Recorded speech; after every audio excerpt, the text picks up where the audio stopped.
June 14 తారీఖున కిరణ్ గారు, నేను నిర్వహించిన లైవ్ షోలో స్టూడెంట్ లోన్స్ గురించి మాట్లాడుకున్నాం. అది స్టూడెంట్ లోన్స్ 2 రకాలు. ఒకటి అమెరికాలో ఉండి చదువుకుంటున్న పిల్లలకి కాలేజ్‌కి వెళ్ళాలంటే ఇక్కడ తీసుకునే స్టూడెంట్ లోన్స్. అలాగే రెండోది ఇండియా నుంచి అమెరికాకి వచ్చేటప్పుడు ఇండియాలో స్టూడెంట్ లోన్స్ తీసుకునే రెండోది. ఆ రెండోది గురించిన భాగం ఈ వీడియోలో పెడుతున్నాను. అంతేకాకుండా దానికి సంబంధితంగా ఏఐ నుంచి వచ్చే ముప్పు గురించి కూడా మాట్లాడుకున్నాం. అదే మోహన మురళి. ఇది నా శీర్షిక. అనా ఇది అమెరికా. అమెరికన్ దేశీ మోహన మురళితో, అదే మోహన మురళితో స్వాగతం. మురళి గారు, ఇది మనం ఎక్కువ మాట్లాడుకుంది ఏంటంటే అమెరికాలో మన పిల్లల గురించి మాట్లాడుకున్నాము. ఇప్పుడు ఇండియన్ పిల్లల గురించి చెప్పాలంటే అండి, ఒకప్పుడు అంటే ఇండియన్ పిల్లలు అమెరికాకు వస్తున్నారు అని అంటే top of the class, cream of the క్లాసే వచ్చేవారు. వాళ్ళు కూడా పాపం వాళ్ళలో కూడా 70%కి వీసా రిజెక్ట్ అయ్యేది. ఒక 30%కే లక్కీగా వచ్చేవాళ్ళు. అంటే అప్ టు 85, 95, 94, 95 దాకా.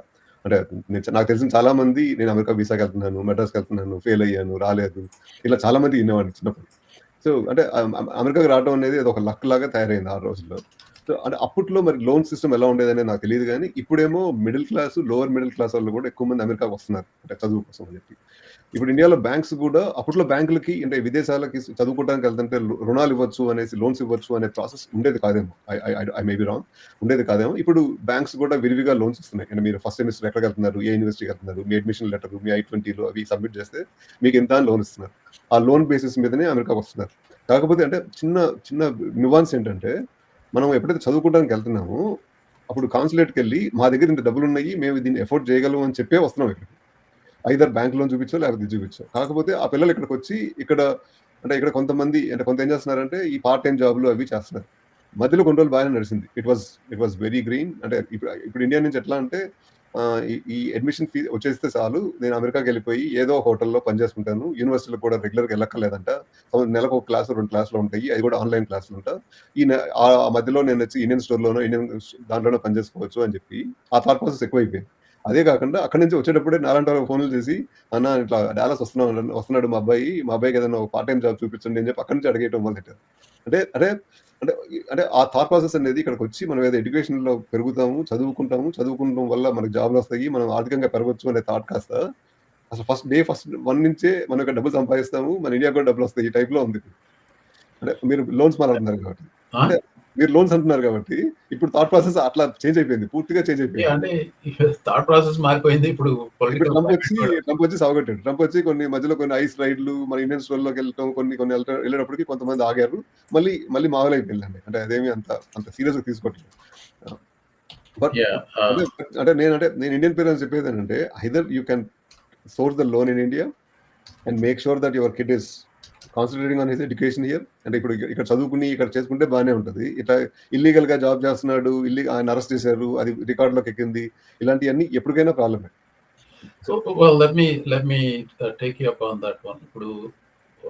I think we went in a direction about ఇప్పుడు మార్చ్ ఏప్రిల్లో మనం మాట్లాడుకున్నప్పుడు this is the problem, right? Like SEVIS లో అవుట్ ఆఫ్ స్టేటస్ మార్చేయటం, అండ్ దెన్ అంతమంది అన్ని కేసులు పెట్టేసరికి, ఐ మీన్ మోర్ దాన్ 1,500 అన్నోడు చూసాను, ఆల్మోస్ట్ 4,000 స్టూడెంట్స్ కి రద్దు చేశాడు అని చెప్పారు. బట్ ఓవరాల్ గా so many people sued them. వాళ్ళు ఆ కేసు లోడ్ భరించలేక సరే అన్ని రిసీవ్ చేశారు బేసికల్ గా వేశారు. And then it's very clear that ఈ వచ్చే సంవత్సరం ఎక్కువ మంది రావట్లేదు ఇండియా నుంచి.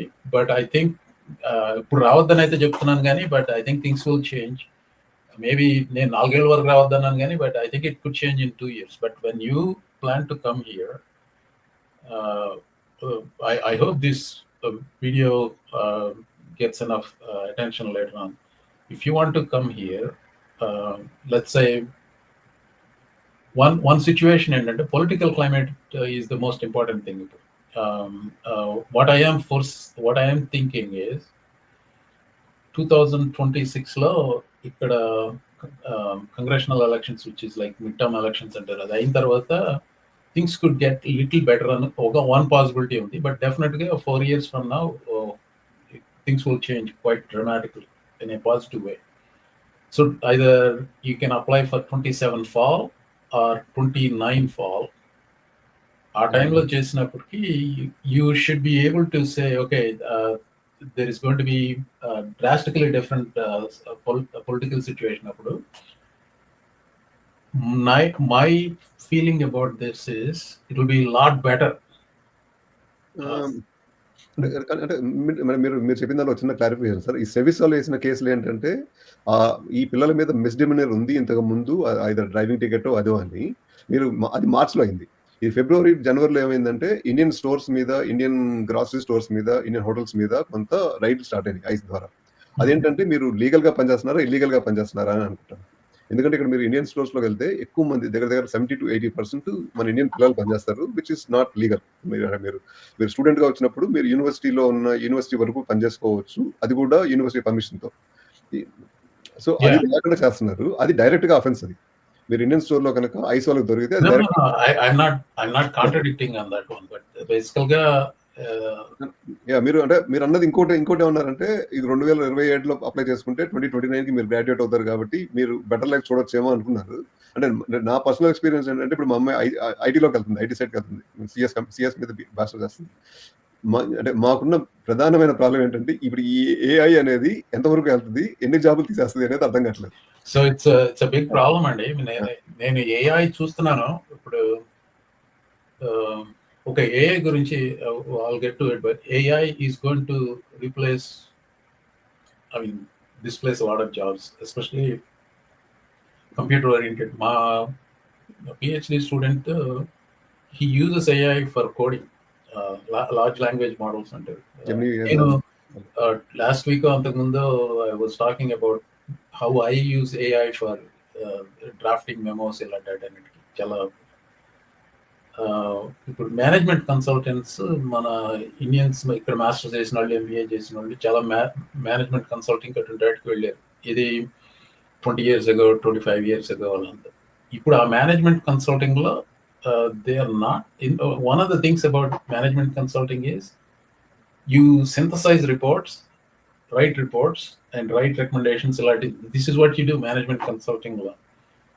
ఇప్పుడు అదంతా ఏఐకి వెళ్ళిపోయింది. So those are some of the highest paid jobs. ఈ సంవత్సరమే చాలా మందికి అందులో జాబ్స్ రావట్లేదు. బిజినెస్ డిగ్రీస్ ఉన్న వాళ్ళకే రావట్లేదు అందులో, because AI is already replacing those high paid jobs. ఇంకా కోడింగ్ దాకా వచ్చినట్లేదు. But yeah, you are right. That's అంటే అట్లా అంటే ఇప్పుడు మనము ఫ్యూచర్ ని ప్రెడిక్ట్ చేసే పరిస్థితులు లేదు అసలు. అంటే ఇప్పుడు నేను యు ఆర్ రైట్. బట్ ఒకటండి, ఎడ్యుకేటెడ్ గెస్సే తప్ప ఒకటి where there is there is also opportunity in it, right? Like ఇప్పుడు if you are smart, you are able to with calculator వచ్చినప్పుడు క్లాక్ టేబుల్ బిజినెస్ పోయింది. సో కంప్యూటర్ వచ్చినప్పుడు క్యాల్కులేటర్లు, engineers క్యాల్కులేటర్లు కావాలి కానీ, but ఎంతమంది ఇప్పుడు ఫోన్లోనే ఉన్నాయి క్యాల్కులేటర్లు.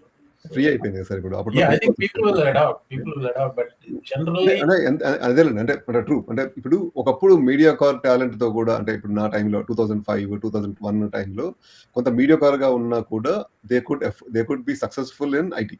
సిఎస్ లో సక్సెస్ఫుల్ అవడానికి ఈజీ ఛాన్స్ ఉండేది. ఇంకొక 2 ఏళ్ల తర్వాత, 3 ఏళ్ల తర్వాత ఇది మెచ్యూర్ అయిపోతే ఆ అవకాశం ఉంటుందా అనే దాంట్లో అదైతే కొంచెం డౌటే.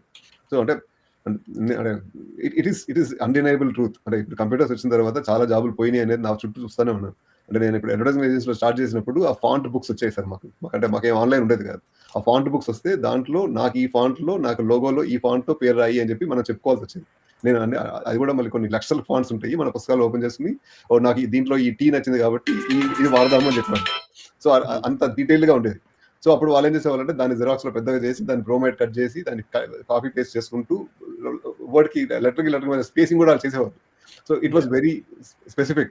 But anyway, so there is genuine fear about AI. But what I would suggest is embrace it.